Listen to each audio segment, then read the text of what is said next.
Well, how you doing? This is Derby again, and this is something I've been promising. I've been mentioning it over and over again to my subscribers.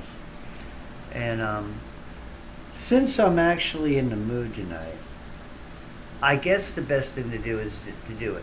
Now, I'm very discouraged because I planned on trying to do this live, but I think I told you about my live stream with my music channel. They changed the format. Now you have to have a webcam. You have to be affiliated with some. I guess I have to do it through OBS, and I don't know how to use OBS yet. I'm a dumbass. Remember I told you I'm a dumbass? Look, I don't know how to do all this stuff, and this has been thrown on me. And like I said, I wanted to do this live, so this is going to be a thing where you're going to have. I'm going to have the thing on the side, but this will be recorded. But I told you all I was going to tell you about my life story, who I am, and my real name is Jack Griswold. No, I'm not connected to the Griswold family of National Lampoon. My name is Jack Griswold. My father died when I was 6. He died of cancer. At least that's what I was told.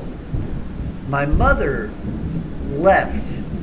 Now, understand, my father was 55 when he died in a hospital. My mother was 22. I was 6 years old. I guess my dad was a player. I'm not really sure. But anyway, I do know that my dad looked like Geronimo.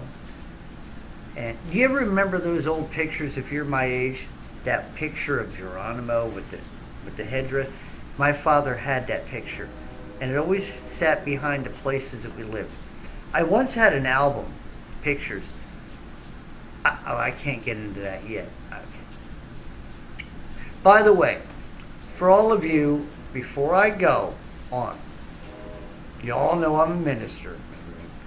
And for all of you who understand that I have stomach cancer and I go in out of remission, but I have pellets in my stomach. And every once in a while I like to drink beer. And if I'm going to drink a beer, I'm going to drink the best. So I drink a beer every once in a while to soothe I don't get drunk. I don't try to get drunk or anything like that. So for me, as a man of God, a minister, you're seeing me do this. I don't want to just do it and not explain to you. You could judge me. You could say whatever you want. But I think for those who followed me and who are still following me, I have proved my intentions, and I think they know what I'm about, and my realism, and my honesty. So anyway, and of course, for some of you, I also, here in Tennessee, I do smoke marijuana. Okay, that changes your mind about me. Now, I smoke the 3%. I've grown accustomed to the legal stuff. I don't need the other stuff. Between the THC and the CHC, I get feeling a little better. Now, by saying that, I'm letting you know about the raw part of who Jack Griswold is, or Derby Jack as you know me. I was brought up in and out of foster homes after my father died. My mother left at the age of 22 when my father was in the hospital, and I was 6 years old. And my mom left with another man. And she was a very beautiful woman. Now, according to my aunt, I was a split image when I was younger of my mother. So my father looked more like Geronimo. He was red type, a bigger man. I remember him in my memory. I once had a photo album. I'm trying to get ahead of myself. So anyway, my mom left, and I was left in Mobile, Alabama. Now, my father, I don't know what he did, But I do know that I was left with these ladies. We were in a trailer park, and we had a 2-room little trailer on this lot. Now, there was a big house in Mobile, Alabama. I don't remember the name of it. It's probably some place that, if I say this, there was these black ladies who brought in a lot of, back in the 1960s to 70s, brought in a lot of homeless men or men who were getting aged. And it was a place and they had a lot at that time. I don't know anything about, remember, I've never really researched it. But anyway, back then I'm 6 years old. And I remember that these ladies had to take me after my father died in the hospital of cancer and my mother left. Now, there's one thing I do remember. I stayed there and I sat on the back steps. And there was this little girl that we used to play together, and talk. And I stayed with these ladies, and I stayed in a room after my father had been. Now, I didn't know what was going on. I am asking them, where's my mom? Where's my daddy? Blah, blah, blah, as a child. I remember sitting on the steps of this big, it looked like a big plantation kind of building. And there was a big, all the way around porch. And I'm sitting on the steps, and I remember these men driving up in a black Cadillac. And they came to the apartment, or the trailer, I'm saying, where my father had, where we lived.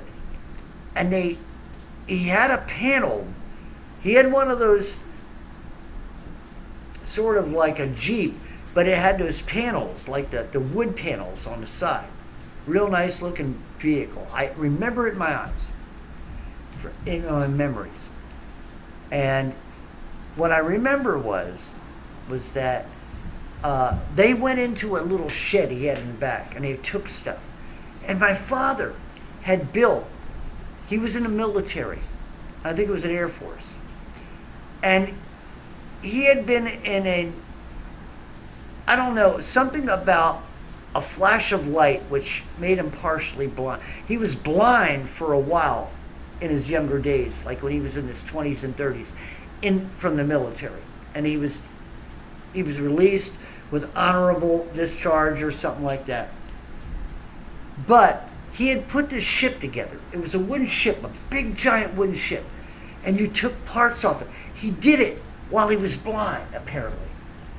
And I remember when I played with it, he'd pull things up, and he'd pull these parts up, and you'd see decks, and you'd see furniture and stuff. Unbelievable. And I remember this as a child. But there were other things in the house that I didn't understand. Things that I don't quite remember. But I remember these men coming out of a black limousine or a Cadillac, and they were men in black with the hats, with the black suits, the ties, and they got stuff from the thing. They took stuff, and the vehicle was towed away. And they took a lot of stuff out of the house, or out of the trailer that we lived in, and they took off. I don't know whatever happened. He was part of a military. Now, I get shipped up after this all happens to my aunt in Jersey. Now, when I say Jersey, she was in God, I can't forget this now. Succassana, New Jersey. That was the name of where she lived. Succassana. I think it was an Indian name, Succassana or whatever, but it sounded Succassana. So anyway, Aunt Mabel, she took me in, and she didn't like me because I looked like my mother. Now I'm getting into where I needed to get into. I've been trying to get it. I was jumping the gun. So I lived with her for a little bit, and I could tell she didn't like me. So I'm 6, getting ready to go on 7, okay? March 5th is my birthday. And so anyway, she tells me about, I'm asking about, I'm a little kid, but I'm asking about what happened. Where's daddy? She's like, well, your dad's dead. I mean, abruptly. And I didn't hear that from other people. They say, well, he's in the hospital. They kept telling me he was in the hospital before I moved up. Oh, before I get to my aunt, I have to remember. Before I got to my aunt, see, I try to forget this part. And this is very graphic. I'm going to give you the graphics of my life. This is the part I normally don't like to talk about. I need a drink for this. Okay. My father was married to another woman before my wife, for my mom. And by the way, my mother's name was Rosemary. And he was married to another woman. Now, I don't know anything about that woman, but I do know that he had a child. His name was Jimmy Griswold. He was a lot older than I was, and he was married. I was sent up to him. He was in New Jersey, but it was in New Brunswick, New Jersey. So, no, was it New Brunswick? No, he was in, see, I got to remember. No, not New Brunswick. He was in Massachusetts. That's where he was. He was in Massachusetts, and I lived with him. It was very cold. He lived in a place that I had to go up. We had to go up these many steps. The cars had to be parked in snow, and there was a lake. I don't remember anything more than, the vision, the pictures. So anyway, he had a little girl, and he had a wife who was getting ready to have a child again. And he actually had a little girl, a little boy. She was 4 years old. He was 2 years old, and and his wife was getting ready to have one on the way. When I came in, I already knew that he didn't like me, because he didn't like my father, because my father left his mother. So I don't know anything about that yet, okay, until I talk to my aunt. So anyway, he basically treated me like crap. And he beat me for no reason at all. Now, I remember he took a cloak. I have coat hangers. And every once in a while, when I lose my mind, I see a coat hanger in my closet, and it reminds me of, he tried to strangle me with a coat hanger. He beat me with coat hangers.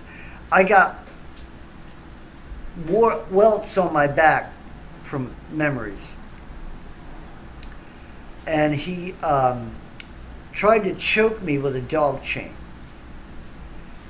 One time, I have welts on my legs where he took his belt and just whipped me for no reason at all, because he hated my father, and he took it out on me for what our dad did to him. My dad died. So for a long time later on, I believed that, I hated my dad for dying as much as I hated my mom for leaving and leaving me behind. Now, his wife calls after there's blood being shown on my legs after he beat the shit out of me with a belt on my legs and my ass. I got to tell you, this is very hard, and I'm not tearing up because I am in between being hard-hearted and forgiving. I forgive, but when I speak about it, it's rough. I don't want to get emotional because it takes away, you need to hear the story. So anyway,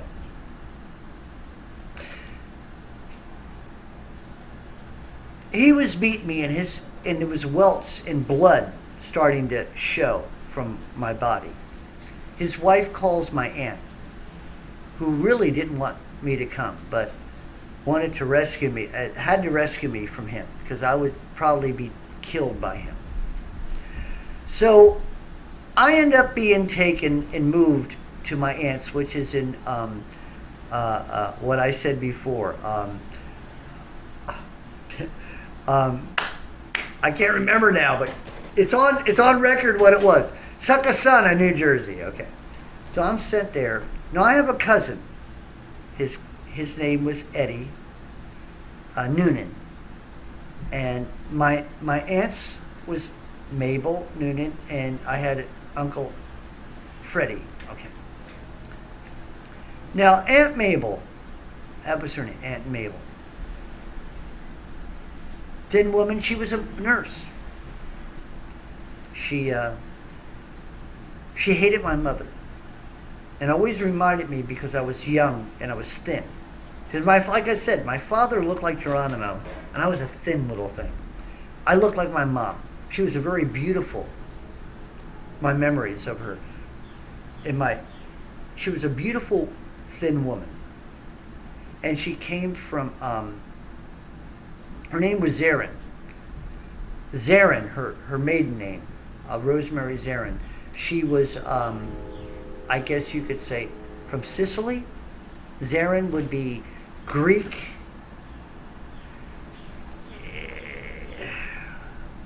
I'm not going to go in there, but anyway. So my father married her, and he was a player because he was 55 when he died. So that means he married her when she was in her. I'm 60. I'm sick. I was 6 years old when he died. So she was young. He was old. I'm not going to get into numbers. I don't feel like I got to go on with the story. So my aunt told me about my father and told me how much she hated my mother and detested me. But one night we really talked, and I said, Aunt Mabel, I said, I'm like 6, 7 years old. Why do you blame me for Mommy? She says, because you. I said, but I'm not Mommy. I knew then I wasn't my Mommy. I wasn't her. And she actually teared up and said, your brother, or my brother, I loved very much, and your mom cheapened him and made him somebody he wasn't supposed to be. She said my father was a great man in the military. Now, she wouldn't tell me much, and he was in the Air Force. I think that he had retired or left as being a general. I'm not sure about that, and I don't have any. I've tried looking, but anything that came about him, it was only went so far, and anything else I didn't know anything about. I couldn't find any more. But she told me things and showed me things, and I had things given to me that got lost because of a fire. I had an album. That's how I know what my father and mother looked like. I know about their friends, and I had an album, and I had until I was until I was about 25, and that's when an age, when I was 25, that it got burnt in a fire and I lost it, a house fire. But I had an album with my father's picture and my mother's and other pictures of people. And there were a lot of strange pictures in there that I still remember this day. That my father was in front of some type of airplane that I've never, or jet or something I've never seen before. And never to this day I've ever seen before. So my father was involved in some stuff. But you know, I don't know much about it, and so. But anyway. So after that, my aunt didn't want me to stay. And I was shipped off into different. She had friends who took me in. It was the Teleferros. Telliaferro. Never forget how to spell that. Now, I called myself a Teleferro, but they were very good at telling me, we adopt you, but they didn't adopt me. But I said, if we do, your name would be Teleferro. Do you want to give up your name from the name that you were born with? And they were very good at letting me know. So I was about 7 or 8 when I was with them, and I was shipped off with them. And I was part of the social service. They didn't quite adopt me yet. But they wanted me to know that they didn't want to adopt me if I didn't want to give up my real name. By adoption, I give up my name and I take their name. And they said that, would you like to be who you were born to be? And I always remember that about them. They weren't perfect. Believe me, they weren't perfect at all. The family that they had wasn't perfect. There was a lot of gay people in their family and a lot of weird stuff. But they tried to keep things normal with me. But until their family got involved, and I'm not going to go into all that. Now, after that, I did have problems to where I really got in some trouble, and I had to be shipped off. They couldn't take me anymore. And I left, and I was in another foster home. Now, I was in a home that, my first home was a black home. For a lot of you people who think that I would be racist, I was brought up with some brothers and some sisters. I know what it's like to be black. I know what it's like to be treated disrespectful as a child. So I was in a foster home with black people, and I went into another foster home, and I understood. Now, this foster home, I'm not going to go through all of them because there were a lot of different experiences, but I go through the ones that made the most impressions on me. And one of them was a home I went into where there was this family. There was this girl and her sister. She was almost 18, and she was like 17 going on 18, a very beautiful blonde-haired girl. And she had a sister. There was Hillary and there was Harriet. Now, Harriet was 16, 17, and she was her sister. She had brown hair, and she was kind of off. She had mental problems, and there wasn't the people who took people in, who took the orphans in, if you will. I mean, social service. They get paid. They get money. Okay, so the woman was about in her 50s, and her husband was about 55. So they would be like what you call grandparents, but they were taking us in.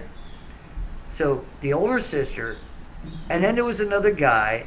I forgot his name. He was supposed to be my social, like my brother. Him and I kind of got along, but didn't. We got in fights. He beat the shit out of me one time. He knew karate. I didn't.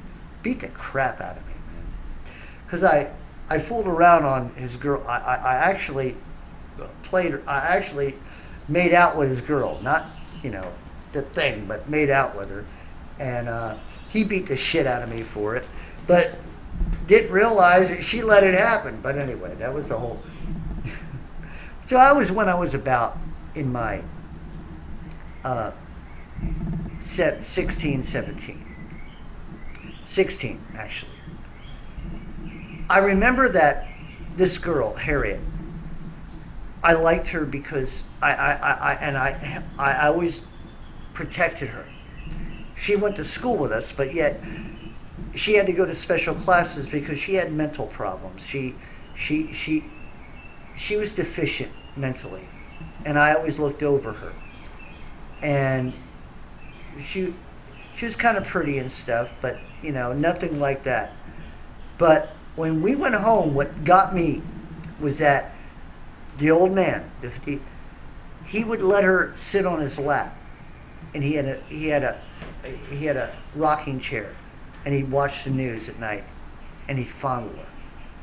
Now I'd be up on the steps, and the way the steps were, you had this little up there, and it would go down, and you could look through the side, and where nobody would notice you, and but you could tell he's touching her, and I hated that. I despised it, and I always told her, don't let him do that.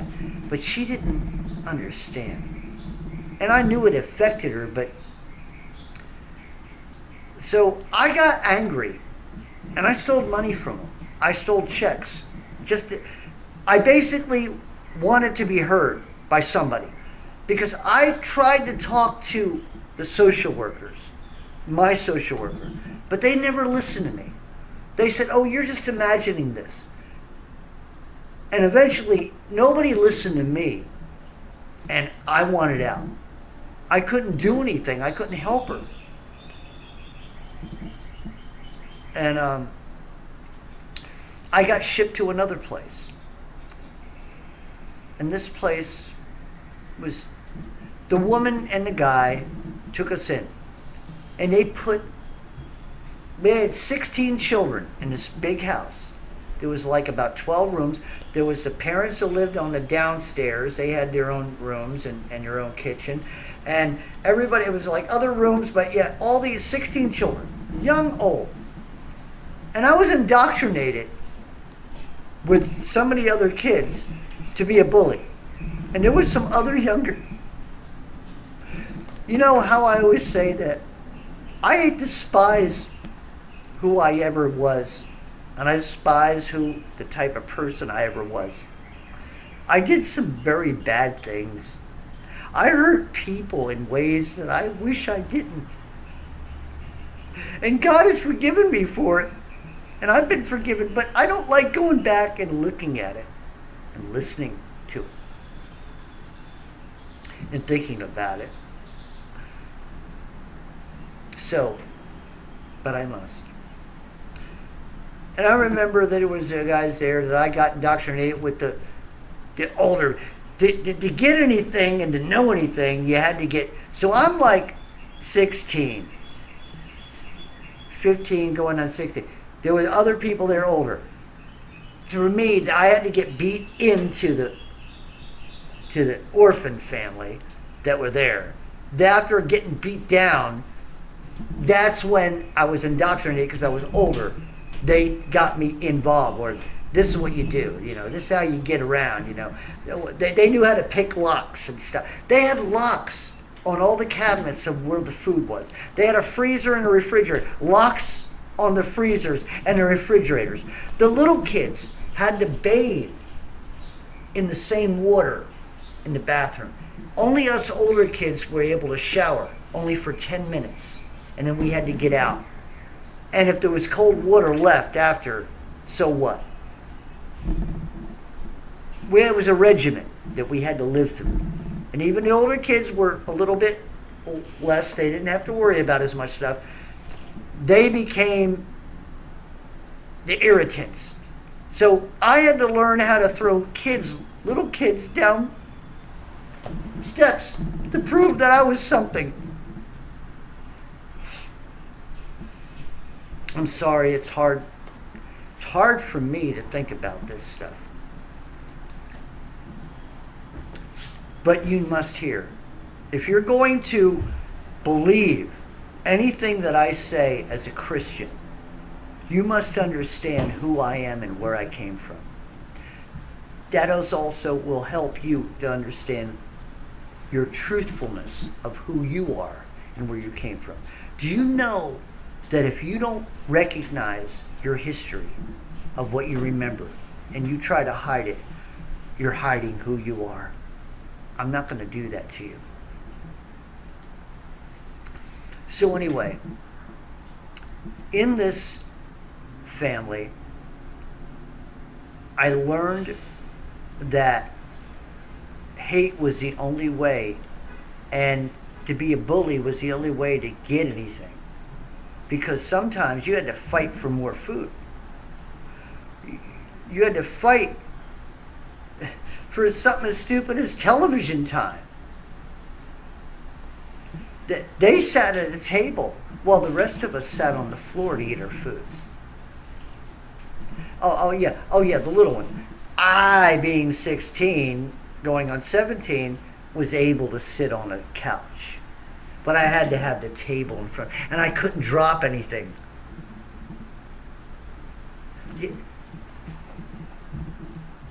So anyway, I decided I didn't want to do it. I had an opportunity with a social worker to go to Job Corps. Camp Kilmore, Edison, New Jersey. Any of you ever know about that? It was an Army base. It was turned into a Job Corps. We're the Job Corps today. That's what we need, Job Corps. And I was sent there. I learned about Thunderbird whiskey. A little guy like me does not need to drink it.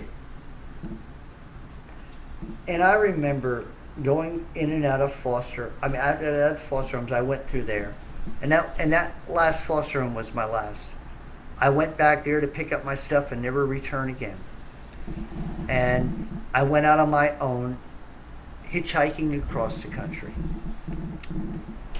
And I'm going to stop for now, but pick up because I got to take a break, and this is going to be long, so I'll be right back according to how you're going to see it. And as a blink of an eye, I'm back again. So I left off at when I left my last foster home, and I went to a Job Corps. Now, that was quite of an experience. If I were to say anything in Camp Kilmore, the Job Corps, I fell in lust with a young woman that was there.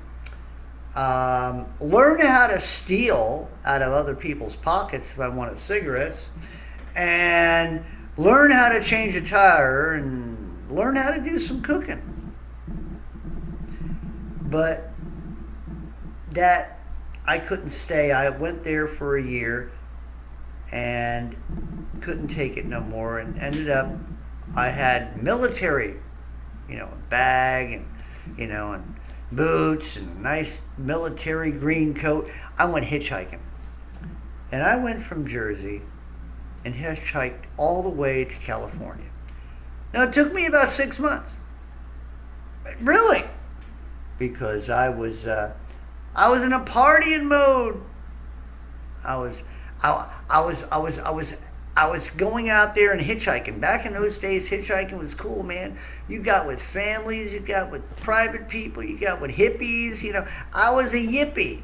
See, I came after the hippies. I'm 61 or 60. I mean, 60. Wish I was 60. 63. Or am I 62? 62. I'm sorry, 62. Anyway, back in the 60s, I'm 60. I'm like what, 17, 18. Going on I'm getting ready to go on 18, and I'm hitchhiking across the country. I'm meeting people, and I'm partying and all kinds of stuff. And I met triplets, 3 blondes. I can't go there. This is not a porn show. So anyway, I had a life, okay? I had a natural life.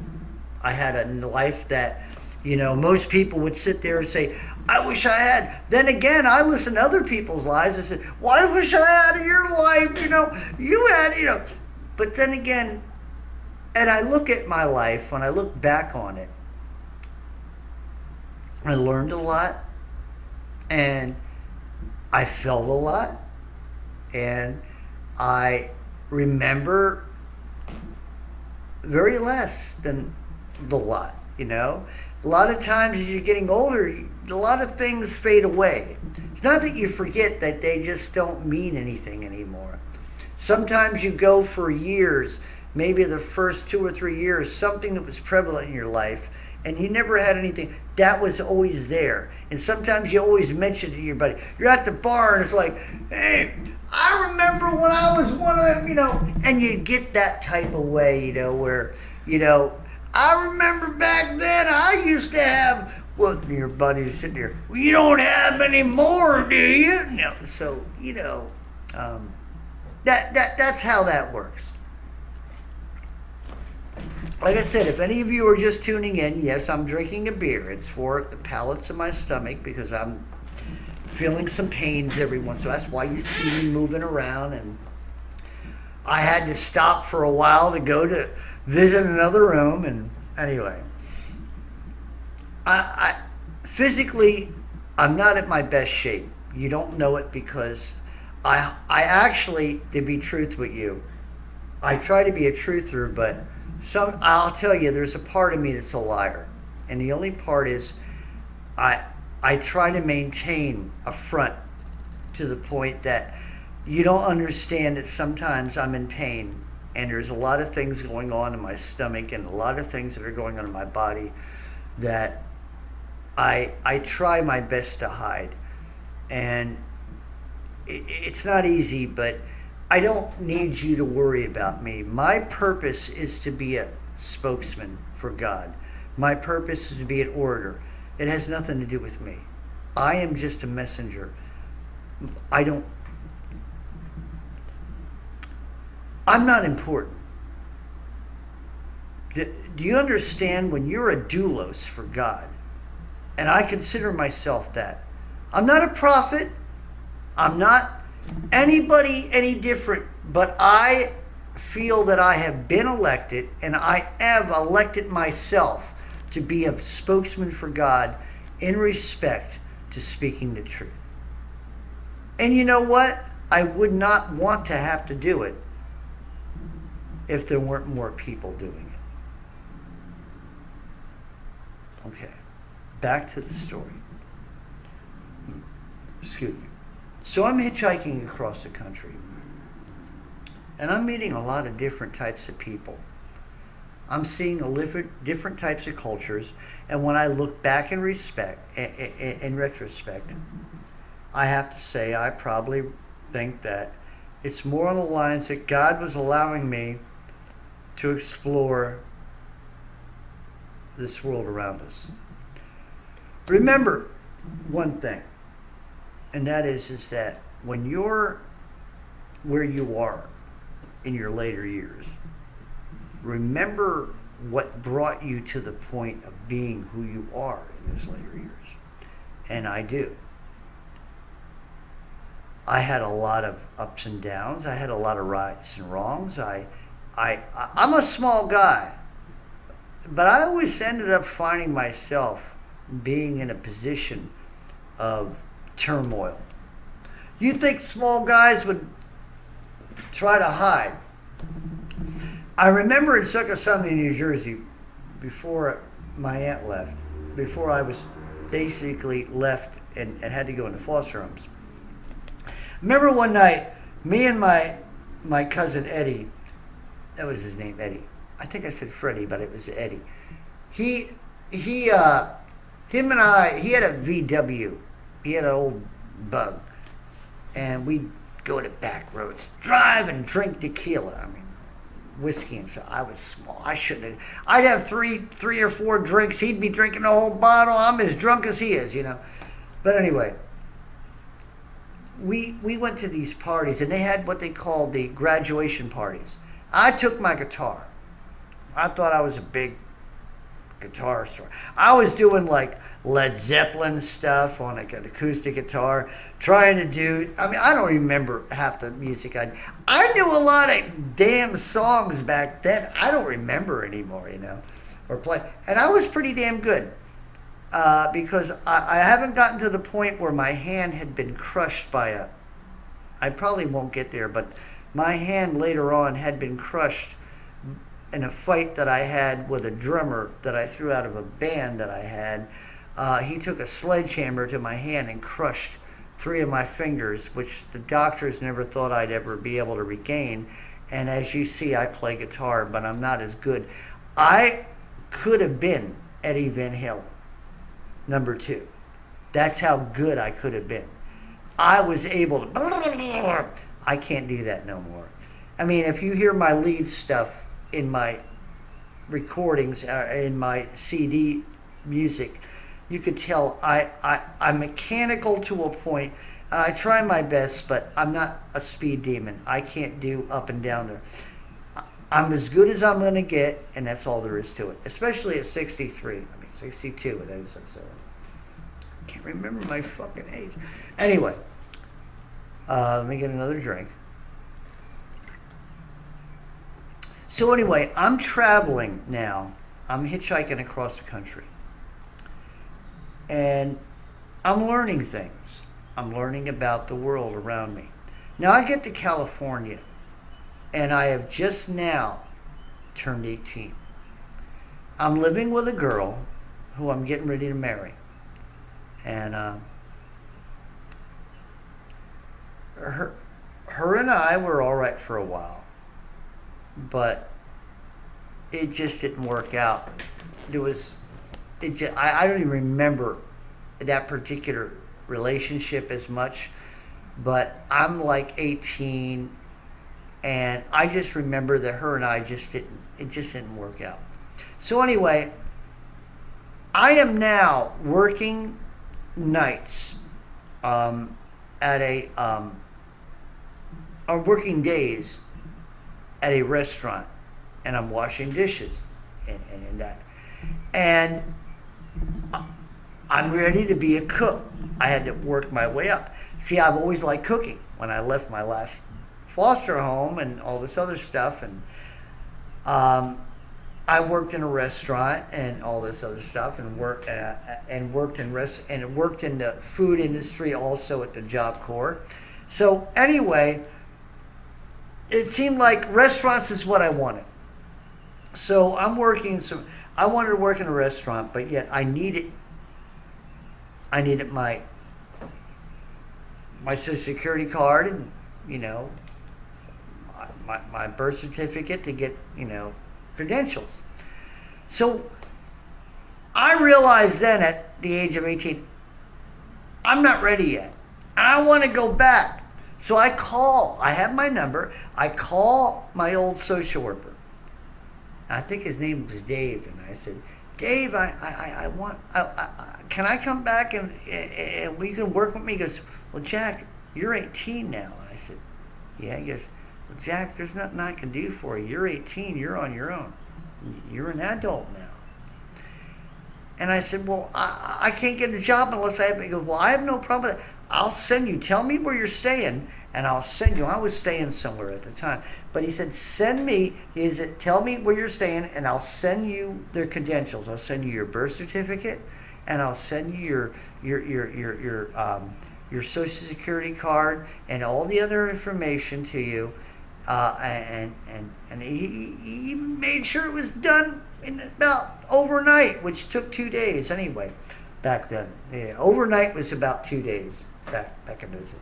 So anyway, where I was staying, it was at a hotel, or not a hotel. It was California. It was in San Francisco at the time. I was at a motel, and I was working part-time, but I had to have these credentials. They were paying me under the table until I got them. So I was lucky there. I always go back. God was watching me back then. So anyway, I get the stuff, but I remember on the phone when he said, Jack, you're on your own now. You're an adult. And right then it hit me. After I hung up that phone, I was on my own. And I thought maybe I could go back. I mean, I thought I had, and then I called my aunt. Aunt Mabel, I'm really having some trouble. She says, I don't want nothing to do with you. And hung up the phone in my ear.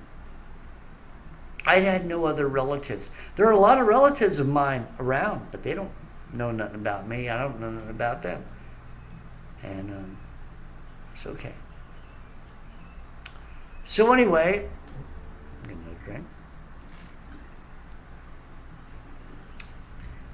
So out there, I decided that I really was interested in um, the food industry. So I decided to, after I got all my stuff, and I began to learn.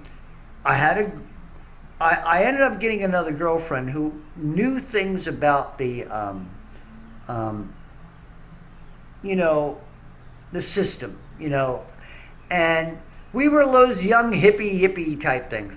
Now I was playing with a band in a bar. I mean, I was good, and I was playing, and I played. I guess I want to tell you my life story. I got to tell you this.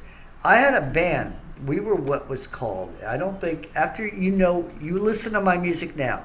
Would you believe that I was one of those?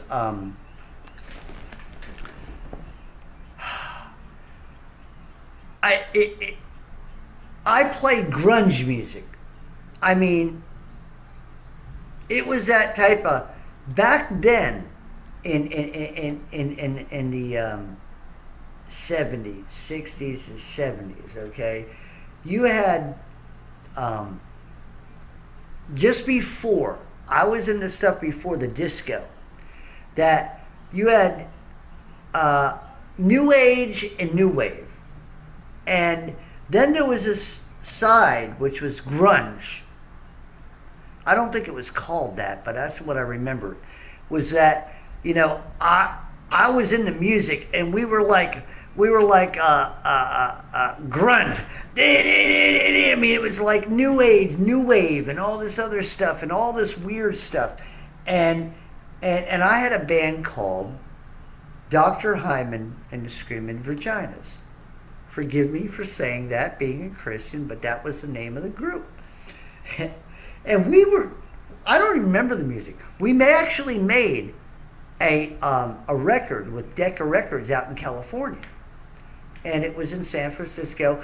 And at the time, California was doing this surf thing, the beach thing. And at the time, they had, like all radio stations back then, they had 6-packs where you had 6 songs from an album cover of Led Zeppelin or Aerosmith, or you had 12 packs where the whole hour was just all one group, their greatest hits or something. Or you'd have stuff like just local stuff, and we were on the radio as local. So we had Dr. Hyman. They wouldn't let us say Screaming Vaginas, but when we went on stage anywhere at a bar, we were the Screaming Vaginas, and we had. we had like it's Dr. Hyman, and it's like on the radio, and like we had to, I don't remember the songs. I can't even find them anymore. I mean, I've tried going as far as I could get. I can't find any of that music. I mean, it's like it just never existed. It's like being in another dimension, or a Mandela effect type thing. But yeah, I have not been able to find. I don't know. Decca Records had so many different things going on, but that might have been another branch that just really wasn't much of anything. But going on is that I put myself through culinary school. I went to I went and became a sous chef, and worked my way up, and then after that I just worked. I worked as a musician at night and all that, and I was married to a girl.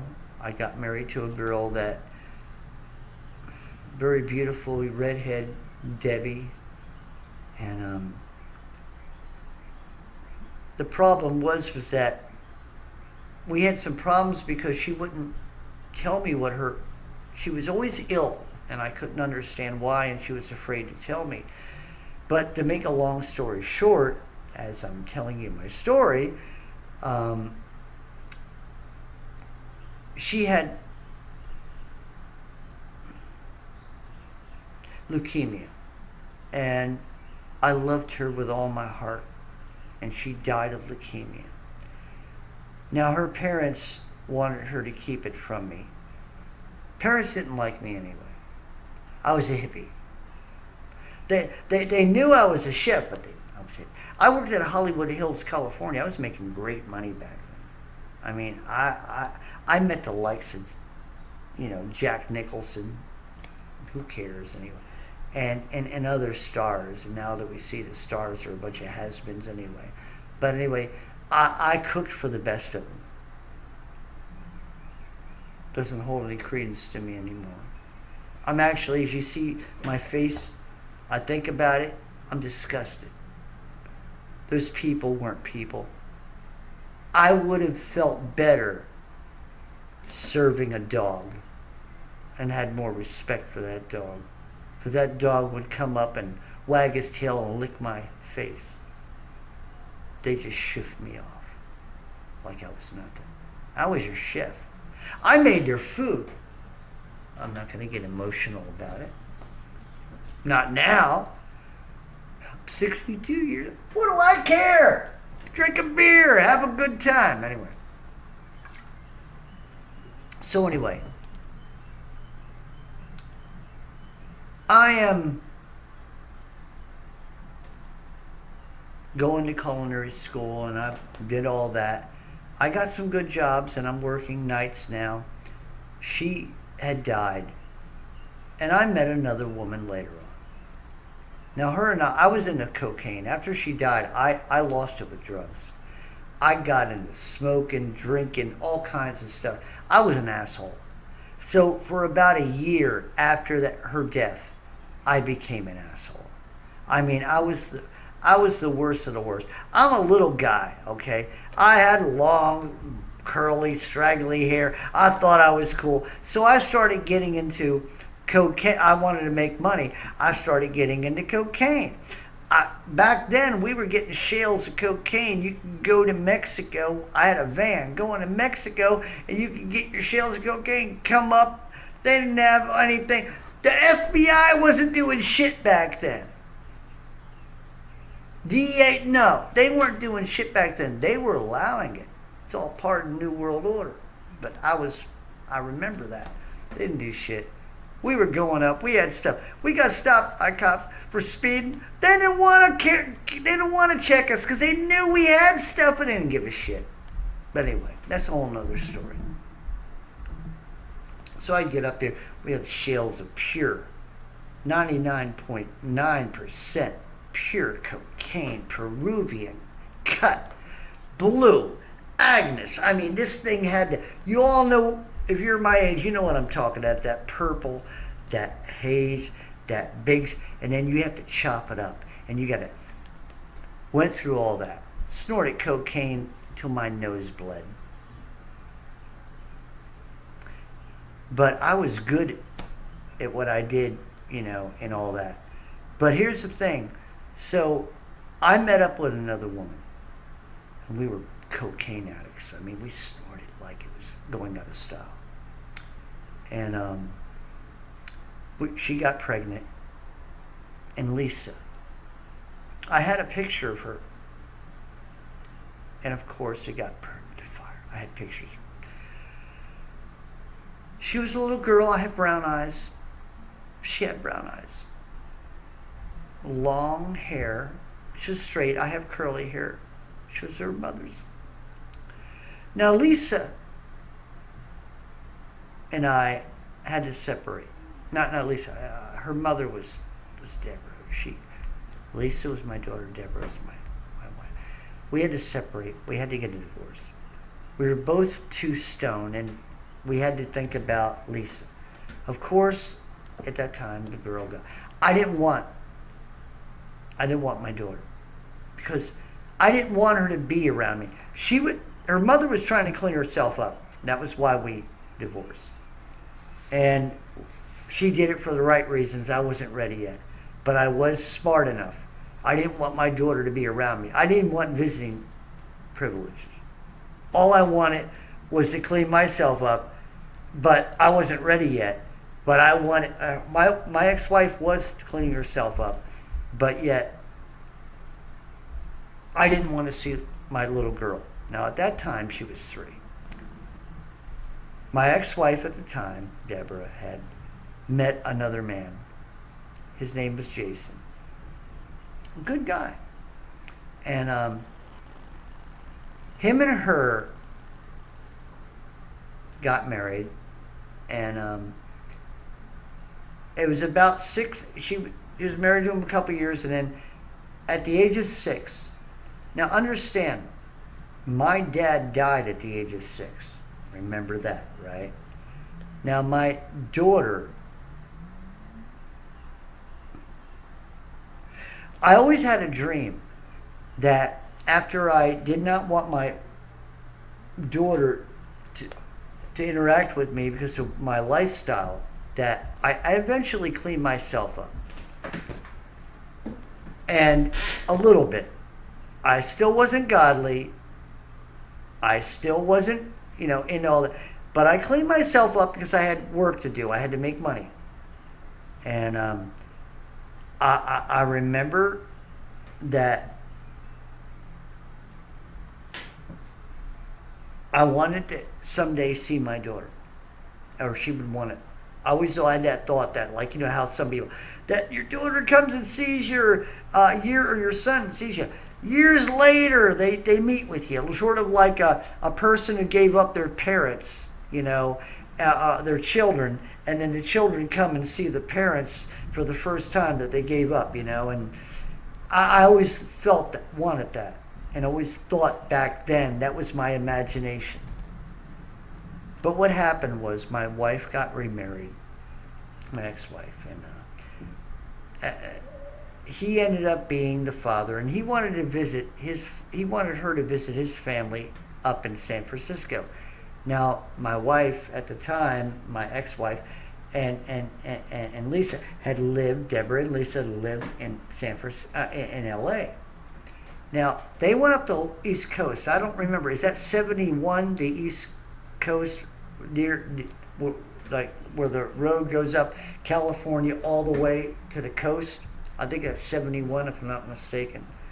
Well, they were, my ex-wife, I guess, Deborah, had to work. She wasn't able to get away.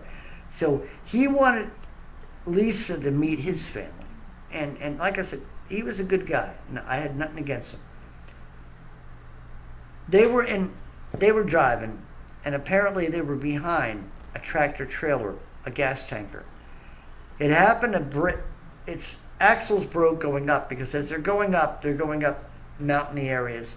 It broke, and they slammed into it. And for what I remember being told was that it happened instantly. The driver and neither my daughter or Jason, they never even knew it happened. I mean, it happened just like explosion. They never felt anything. That was a consolation. But my ex-wife, Deborah, went crazy, and she had a sister. I don't remember. Sister Kathy. I think her name was Kathy. I could be wrong. I don't remember all of it. But I think it was Kathy who went and what happened was Deborah went crazy, and she kept calling out my name. She wanted to talk with me. Now, my life after that, I've been away. I'm living in Florida at the time. And I've been away from them. My feelings have changed. I still was hoping for my daughter, but when I heard from this, that she got I didn't know about my daughter until an investigator who came and seen me, because her sister had hired him to find me. And when he found me, he had told me that, my daughter had died. I had to hear this from a private investigator. I didn't even hear it from anybody else. And that my ex-wife wanted to see me. Well, I can't just get up and go. I'm living a different life. I don't have the means to do it. I'm not making that type of money to just get up and go out of my job.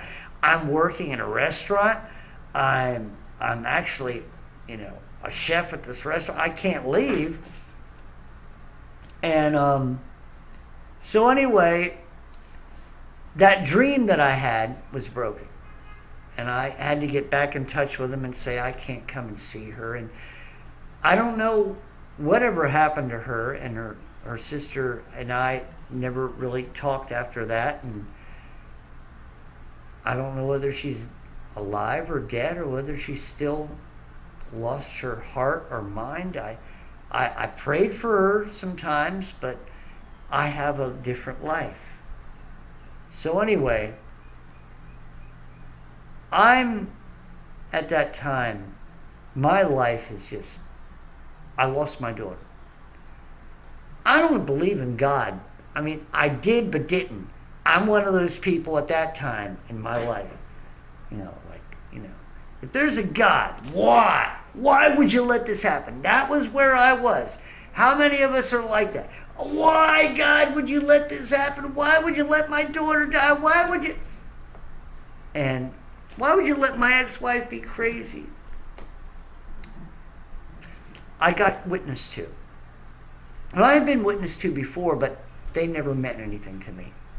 This one guy said to me, he says, we're talking. He says, I told him my life. It was like, for the first time, I don't even know this guy. He comes up to me and we're talking about 20 minutes later, drinking a cup of coffee together. 20 minutes later. It's a restaurant.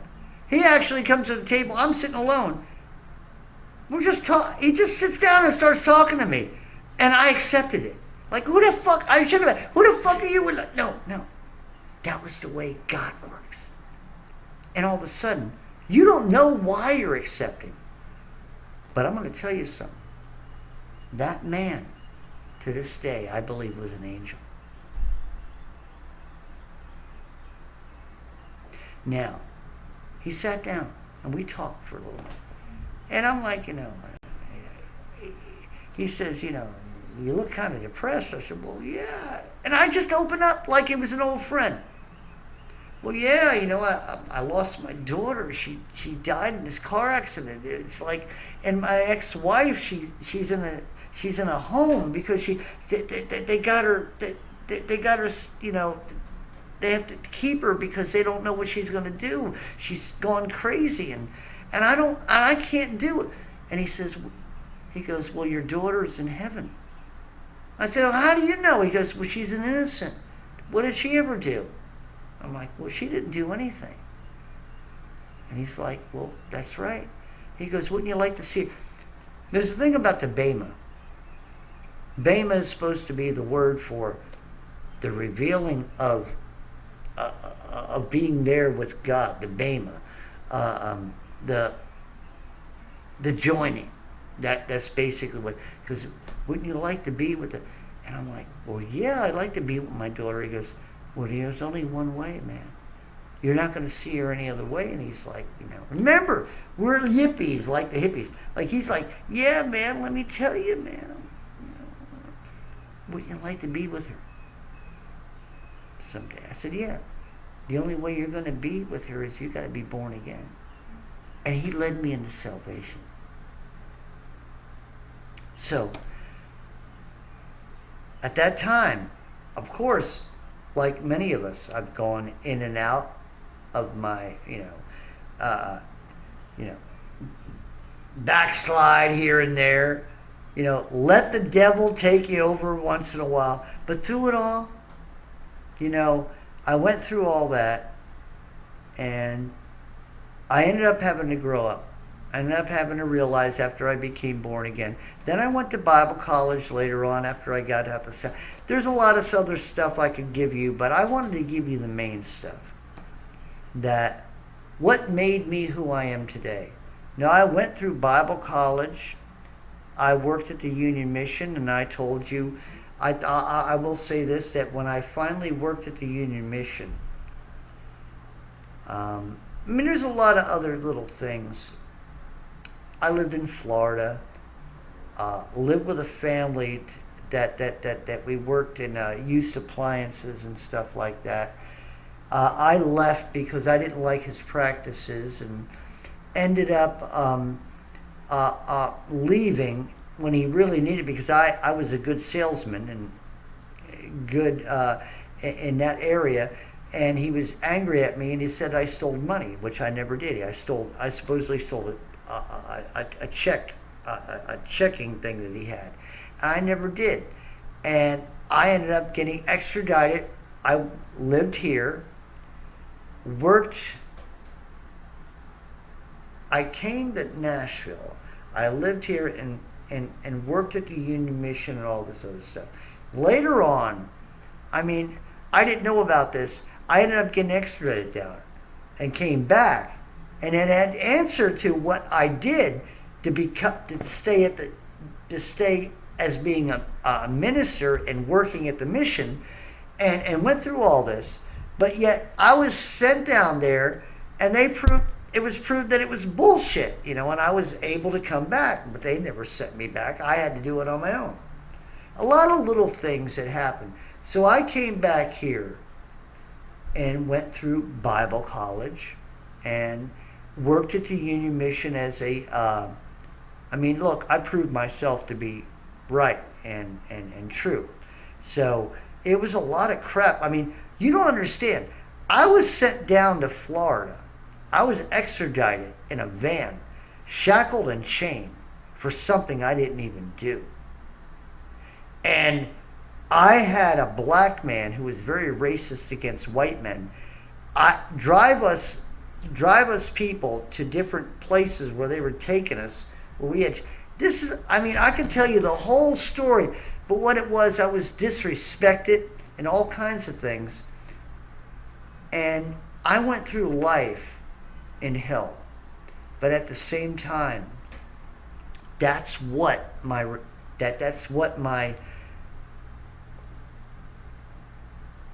makes me who I am today.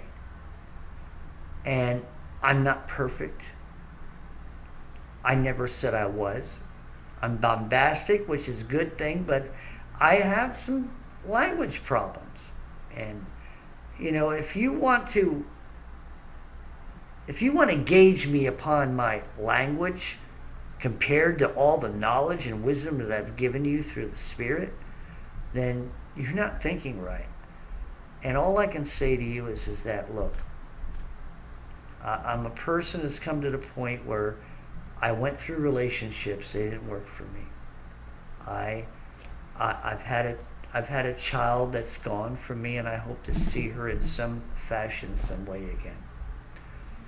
I've never lived in a very comfortable life. I've always been on the edge, and I've always been a person who's very thoughtful. I think on my own. Sometimes it's a good thing and sometimes it's a bad thing. And then other times, I let the Spirit do the thinking for me. And lately, that's what's been happening. You're hearing me raw. You're hearing my nature. Not just my spirit. You're hearing who Jack Griswold is. He's an asshole. I cheated on some of the girls I've been with. I wasn't a good man. I wasn't a faithful man. I was a fool. I was a beguiler. I was a liar. I was a thief. I was a user, abuser. I didn't care about anybody's feelings but my own. Does that remind you of anybody? Have you ever been there? And I don't make any excuses. You know what? I'm glad I came out of that. I'm glad that whatever I did brought me to the point of salvation, of freedom, of knowledge, acknowledgement that there's more than just this, that there's better than just this. So, if you learned anything about Derby Jack, then you also learned about the real man, Jack Griswold. I'm not anybody special. I don't claim to be. I'm not the type of guy that maybe you'd like to fellowship with. Besides what you hear me say here, I'm very boring. I'm not a big talker. Believe it or not, I do it because when I do talk, I talk for God. I talk for a purpose. But if you were to just sit there and want to have a conversation with me on a one-on-one that has nothing to do with nothing, I probably would be very shy, believe it or not. If I'm not sitting there trying to help somebody grow, then I'm not worth anything. I'm just an orator. My life doesn't mean much of anything. And I've realized that. I sustain myself. I eat. I enjoy, don't get me wrong, I'm not just a puppet for God like most of these people are puppets for them. See, they're puppets and they get all their little tweaks and they get all their little feelies and their emotions get and their everything they feel. All I care about is what God thinks of me. I don't care about it. You know why? Because you can't do what God can do for me. Can you give me everlasting life? Can you give me everlasting peace? Hell no. You're a human being. You can't do that. But He can.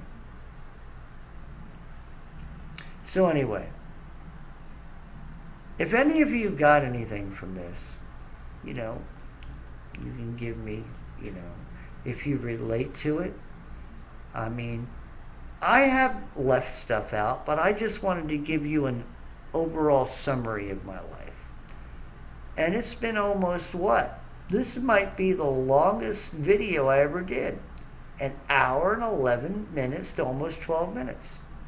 So, anyway, I love you all.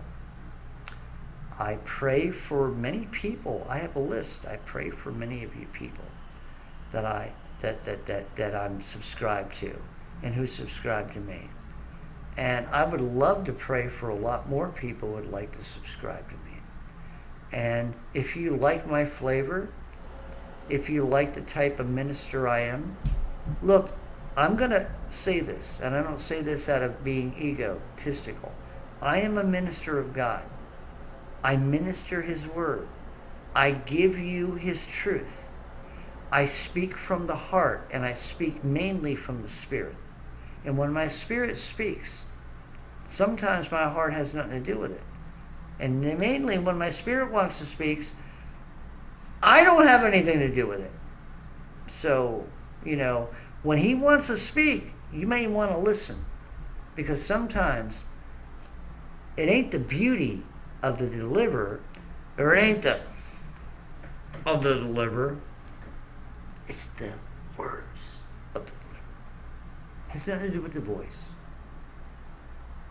or how it's being brought out. It's the words. That's what's important. So I hope you get a little bit of a understanding of who I am. I'm no different than you. I have problems. I have shortcomings. I can be a failure in many ways. I may not be the most pleasant person to be around. I can get aggravated. I can lose my mind. I can be short-tempered. I can be arrogant. I can be a fool. Why do you think I need Jesus? Why do you think I need the faith of Christ in me? Why do you think I need the Spirit? Because I'm a fool. Because I fall short. What say you? Derby Jack out. Jack Griswold out. And we'll both see you on the other side.